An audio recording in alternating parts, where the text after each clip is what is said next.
আজকে ঢেউভাঙ্গাতে একটা দুর্ঘটনা ঘটে যায়, নৌকাতে বাজ পড়ে। ঘটনাটা কি ঘটেছে? ঢেউভাঙ্গা এবং নন্দকুমারের সাথে একটা খিয়া আছে, যে খিয়াটা আমাদের জেলা পরিষদের লিস্টেড খিয়া।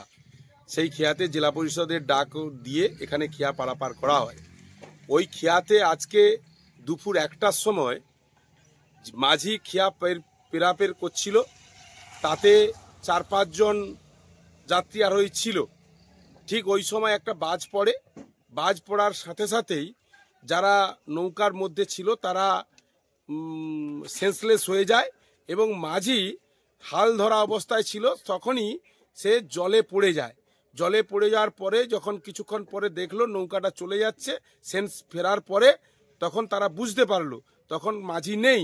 আর সে অবস্থায় তখন জোয়ারও এসে গেছে নদীতে। তখন মাঝি কোথায় চলে গেছে, মাঝিকে আর খুঁজে পাওয়া যাচ্ছে না। প্রায় এখন 5-7 ঘন্টা হয়ে গেল, এখনো পর্যন্ত মাঝিকে খুঁজে পাওয়া যাচ্ছে না। প্রশাসন থেকে পুলিশ প্রশাসনকে, ওসি সাহেবকে আমি ফোন করেছি, বিডিও সাহেবকেও আমি ফোন করেছি।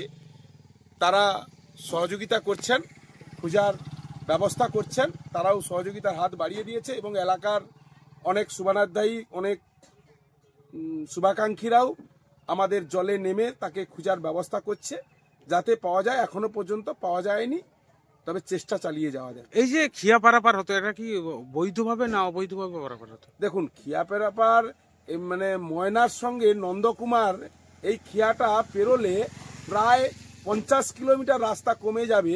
কোনো রুগী বা যাতায়াত, তমলুক যাতায়াত, নন্দকুমার বা কেউ হলদিয়া যাক, নন্দকুমার যাক, নিমতলি যাক, প্রায় এখান থেকে 50 কিলোমিটারের মতো রাস্তা কম হবে। এই খিয়াটা নৌকার উপর দিয়েই পেরোপের করা যেত। সেই জায়গায় এখানে জেলা পরিষদে এই খিয়াটা লিস্টেড আছে এবং 3টা থানার এই যোগাযোগ, নন্দকুমার, ময়না, এধারে ভগবানপুর, হলদি নদী, কেলেঘাই এবং চণ্ডের এই 3টা মিলনস্থল। এই মিলনস্থলেই এখানে 3টা থানার সঙ্গে যোগাযোগ হয় এই নৌকা দ্বারাই। এটা আজ নয়, এটা বহুদিন থেকেই এখানে এভাবেই মানুষ পারাপার করতে থাকে। তবে আজকে দুর্ঘটনাবশত আজকে এই বাজ পড়ে মৃত্যু হয়েছে। তবে আমি জেলা প্রশাসনকেও বলবো, যেহেতু একজন মাঝি নৌকা পারাপার করতে গিয়ে মানুষের স্বার্থে তারা তো কাজ করছিল এবং লিস্টেড খিয়া যেহেতু, যাতে মাঝির দিকেও দৃষ্টি আকর্ষণ করা যায় প্রশাসনের পক্ষ থেকে। এটা আমি প্রশাসনের লোক হিসাবে, আমি জেলা পরিষদের সদস্য হিসাবেও আমি এটা ডিএমকে বলবো যাতে তার দিকটা একটু ভাবা যায়।